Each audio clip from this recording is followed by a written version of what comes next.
तो आज का हमारा टॉपिक रहेगा Coulomb's law in vector form. तो चलिए जानते हैं वेक्टर फॉर्म क्या होती है, मैग्नीट्यूड फॉर्म क्या होती है और यूनिट वेक्टर क्या होते हैं और इनके फार्मूले कैसे अप्लाई किए जा सकते हैं। तो चलिए देखते हैं। वेक्टर फॉर्म हम जानते हैं वेक्टर क्वांटिटी वह क्वांटिटी होती है जिसमें मैग्नीट्यूड और डायरेक्शन दोनों होती है। किसी भी फिजिकल क्वांटिटी को वेक्टर फॉर्म में रिप्रेजेंट करने के लिए उस पर एक एरो लगाना होता है जो कि वेक्टर कहलाता है। तो ये हमारा एक वेक्टर आर है। इसको मैग्नीट्यूड फॉर्म में हम मॉडुलस वेक्टर आर और सिंपल आर लिख सकते हैं। वेक्टर के साथ साथ इसकी डायरेक्शन को भी इंडिकेट किया जा सकता है। सपोज कीजिए ये वेक्टर किसी एक particular direction for example east direction की ओर डिस्प्लेसमेंट शो कर रहा है, तब हम इसको लिख सकते हैं वेक्टर आर ई और इसका मैग्नीट्यूड हो जाता है मॉडुलस वेक्टर आर ई और सिंपल आर। तो चलिए अब जान लेते हैं मैग्नीट्यूड फॉर्म को वेक्टर फॉर्म में कैसे कन्वर्ट किया जा सकता है। तो ये हमारी एक लाइन सेगमेंट है जो कि 10 सेंटीमीटर लॉन्ग है। तो यहाँ पर ये मैग्नीट्यूड फॉर्म में है। हम जानते हैं वेक्टर क्वांटिटी वह क्वांटिटी होती है जिसमें मैग्नीट्यूड और डायरेक्शन दोनों होती है। अब यदि इस मैग्नीट्यूड को एक पर्टिकुलर डायरेक्शन प्रोवाइड की जाए तब ये क्वांटिटी वेक्टर क्वांटिटी बन जाती है। तो चलिए देख लेते हैं यहाँ पर। तो ये हमारा 10 सेंटीमीटर मैग्नीट्यूड है और इसको हम ईस्ट डायरेक्शन प्रोवाइड करा रहे हैं, तो ये हमारी वेक्टर क्वांटिटी बन जाती है जिसकी डायरेक्शन ईस्ट की ओर है।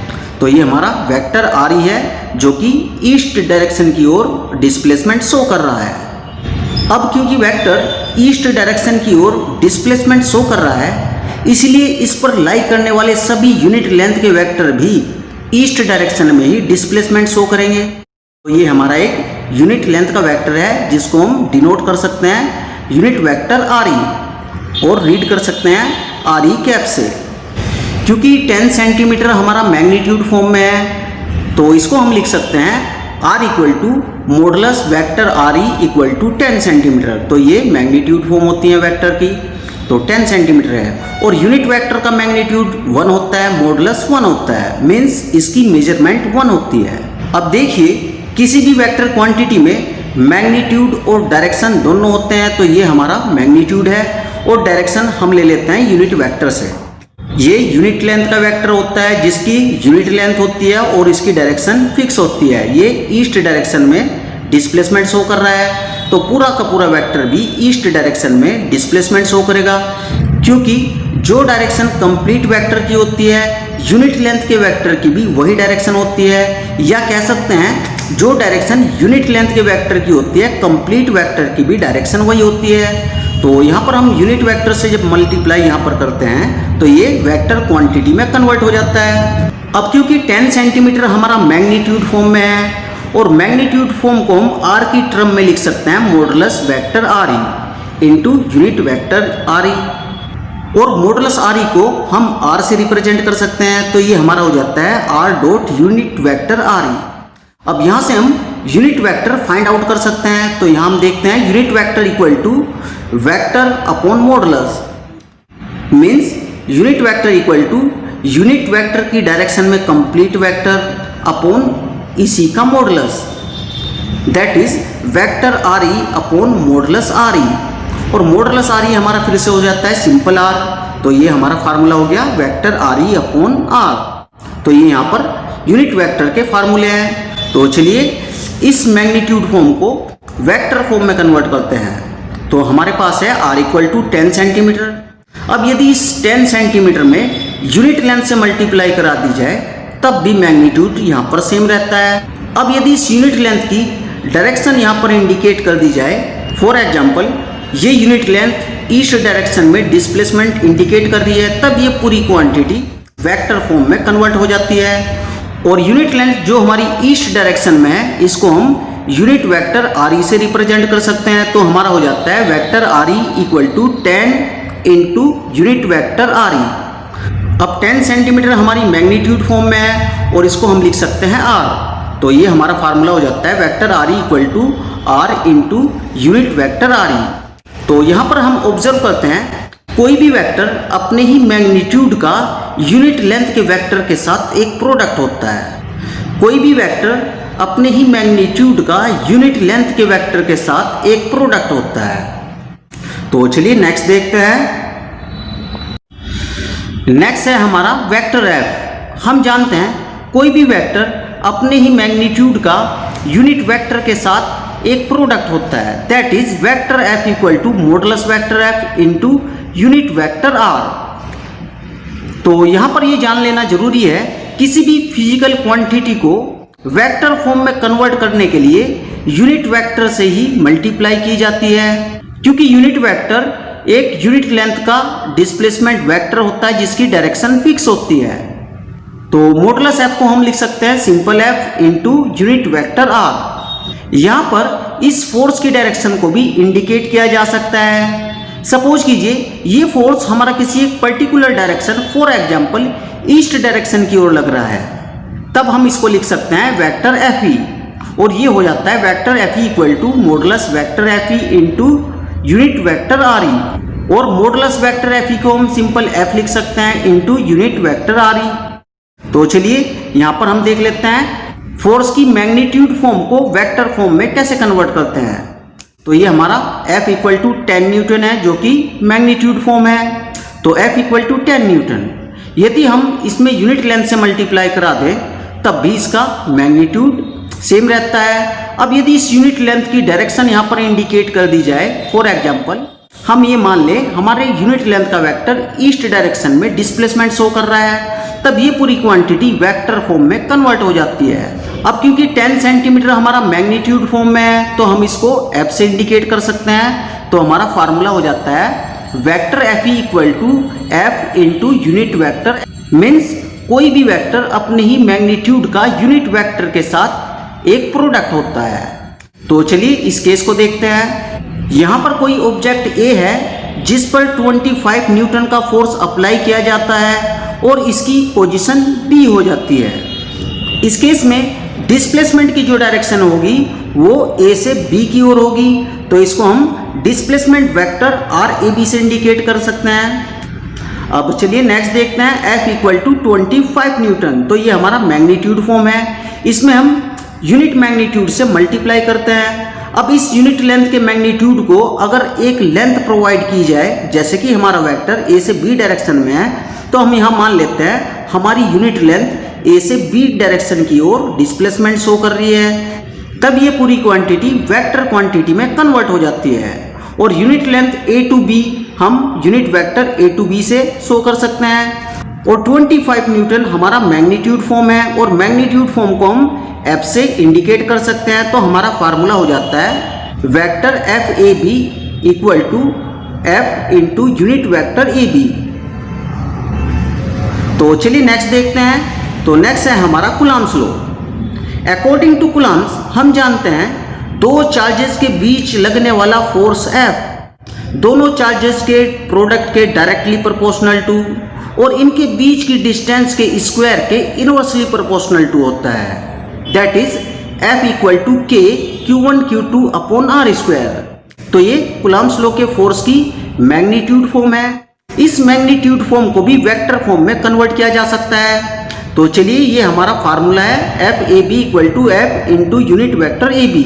तो यहाँ पर हम एफ की वैल्यू पुट कर देते हैं, तो हमारा फार्मूला हो जाता है F A B equal to K Q1 Q2 upon R square into unit vector A B. तो ये कूलम्ब्स की मैग्नीट्यूड फॉर्म वेक्टर फॉर्म में यहाँ पर कन्वर्ट हो जाती है। तो चलिए नेक्स्ट देखते हैं। नेक्स्ट हम जानते हैं अपोजिट चार्जेस और unlike charges attract each other.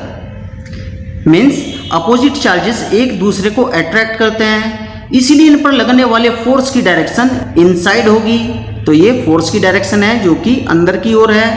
इस केस में चार्ज ए चार्ज बी पर एक फोर्स लगाता है जिसको हम लिख सकते हैं vector F B A. Means force on charge B due to charge A, force on charge B due to charge A. Similarly charge B charge A पर एक फोर्स लगाता है जिसको हम लिख सकते हैं vector F A B. Means force on charge A due to charge B, force on charge A due to charge B. Next हम जानते हैं लाइक चार्जेस और same charges repel each other. तो इन पर लगने वाले फोर्स की डायरेक्शन आउटसाइड होगी, तो ये फोर्स की डायरेक्शन है जो कि आउटसाइड है। इस केस में चार्ज फर्स्ट चार्ज सेकंड पर एक फोर्स लगाता है जिसको हम लिख सकते हैं vector F21 means force on charge second due to charge first, force on charge second due to charge first. Similarly charge second charge first पर एक फोर्स लगाता है जिसको हम लिख सकते हैं vector F12 means force on charge first due to charge second, force on charge first due to charge second. अब इसके दो केस यहां पर हम कंसीडर करते हैं। तो ये हमारा फर्स्ट केस है। इस केस में चार्ज सेकंड चार्ज फर्स्ट पर एक रिपल्सिव फोर्स लगाता है जिसकी डायरेक्शन आउटसाइड होगी, जिसको हम लिख सकते हैं वेक्टर F12। इस फोर्स के अकॉर्डिंग डिस्प्लेसमेंट वेक्टर की डायरेक्शन भी इसी फोर्स की डायरेक्शन में होगी, जिसको हम लिख सकते हैं vector R12 means displacement of first charge from second, displacement of first charge from second. तो इस फोर्स के अकॉर्डिंग डिस्प्लेसमेंट ये है जिनकी डायरेक्शन सेम होती है। नेक्स्ट केस देखते हैं।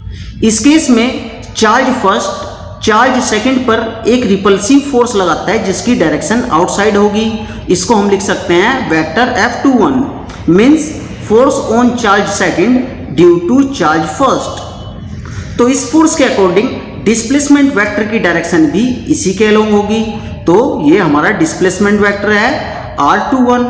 Displacement of second charge from first, displacement of second charge from first. अब यहां पर हम किसी एक डायरेक्शन के फोर्स को कंसीडर करके कूलम्ब्स लॉ को वेक्टर फॉर्म में प्रूव करके दिखा सकते हैं। यदि हम वेक्टर F12 ले रहे हैं तो हम लिख सकते हैं vector F12 equal to modulus vector F12 into unit vector 12, और मॉडुलस वेक्टर F12 को हम सिंपल F से लिख सकते हैं इंटू यूनिट वेक्टर 12। यदि हम सेकंड फोर्स को कंसीडर कर रहे हैं तब हम लिख सकते हैं vector F21 equal to modulus vector F21 into unit vector 21, और मॉडुलस वेक्टर F21 हमारा होता है F इंटू यूनिट वेक्टर 21। तो चलिए वापस चलते हैं। तो चलिए स्टार्ट करते हैं Coulomb's law, Coulomb's law in vector form. तो ये हमारे दो सेम चार्जेस हैं विद सेम मैग्नीट्यूड जो कि एक दूसरे से r डिस्टेंस पर हैं।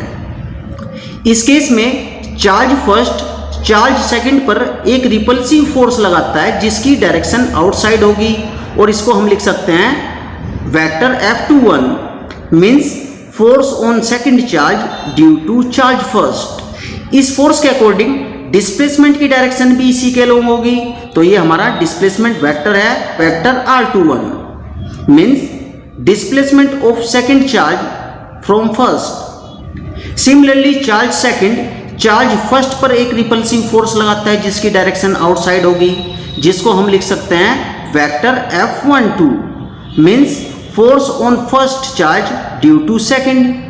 इस फोर्स के अकॉर्डिंग डिस्प्लेसमेंट की डायरेक्शन भी इसी के अलोंग होगी, जिसको हम लिख सकते हैं वेक्टर R12। तो इस फोर्स के अकॉर्डिंग ये डिस्प्लेसमेंट है और इस फोर्स के अकॉर्डिंग ये डिस्प्लेसमेंट है। यहाँ पर हम देखते हैं डिस्प्लेसमेंट वेक्टर एक दूसरे के अपोजिट डायरेक्शन में है, बट इनका मैग्नीट्यूड सेम है जिसको हम R से इंडिकेट कर सकते हैं। तो इनका मैग्नीट्यूड R के इक्वल है।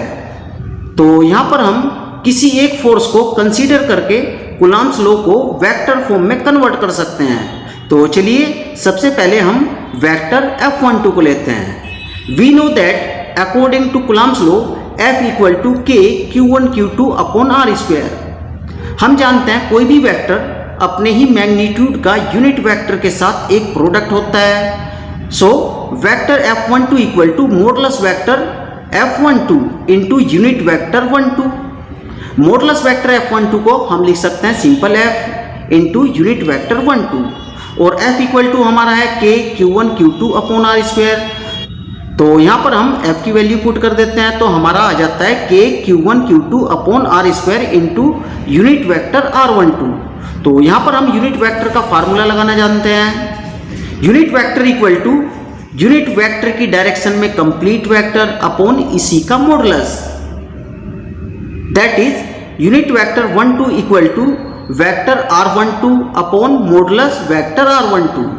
अब मॉडुलस वेक्टर r12 को हम सिंपल r से इंडिकेट कर सकते हैं, क्योंकि हम जानते हैं डिस्प्लेसमेंट वेक्टर अपोजिट डायरेक्शन में है लेकिन इनके मैग्नीट्यूड सेम है, जो कि हम r से रिप्रेजेंट कर सकते हैं। Therefore magnitude of first vector equal to magnitude of second vector equal to r, means modulus vector r12 equal to modulus vector r21 equal to r। तो ये दोनों के मैग्नीट्यूड इक्वल टू r है। तो ये r इंटू आर स्क्वायर ये हो जाता है हमारा r क्यूब, और हमारा आ जाता है vector f12 equal to k q1 q2 upon r cube into vector r12। तो ये हमारा वेक्टर फॉर्म में कूलम्ब्स लॉ है। यही फार्मूला हम सेकंड फोर्स को लेकर प्रूव कर सकते हैं, तो चलिए देखते हैं उसको भी। तो ये हमारा सेकंड फोर्स है vector F21। Vector F21 equal to modulus vector F21 into unit vector R21। तो मॉडुलस वेक्टर F21 को हम F लिख सकते हैं, और F है हमारा K Q1 Q2 upon R square. तो इसकी वैल्यू यहाँ पर रख देते हैं, और ये हमारा यूनिट वेक्टर है। यूनिट वेक्टर हमारा इक्वल टू होता है यूनिट वेक्टर की डायरेक्शन में ही कंप्लीट वेक्टर अपॉन इसी का modulus, means unit vector R21 equal to vector R21 upon modulus vector R21। तो यहाँ पर हम देखते हैं डिस्प्लेसमेंट वेक्टर के मैग्नीट्यूड सेम है, जो कि R के इक्वल है। तो यहाँ पर हम मैग्नीट्यूड को R के इक्वल रख देते हैं, क्योंकि magnitude of first displacement equal to magnitude of second displacement equal to R। तो ये हमारा R हो जाता है R into R square R cube. तो ये हमारा R क्यूब आ गया यहाँ पर। तो हमारा फोर्स का फार्मूला यहाँ पर आ जाता है vector F21 equal to K Q1 Q2 upon R cube into vector R21। तो ये हमारा वेक्टर फॉर्म में कूलम्ब्स लॉ है। किसी एक फार्मूले को लेकर हम यहाँ पर कूलम्ब्स लॉ को वेक्टर फॉर्म में कन्वर्ट कर सकते हैं। तो स्टूडेंट, ये वीडियो आपको कैसी लगी?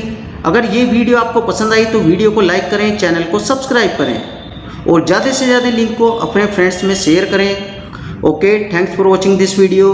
Best of luck, see you again.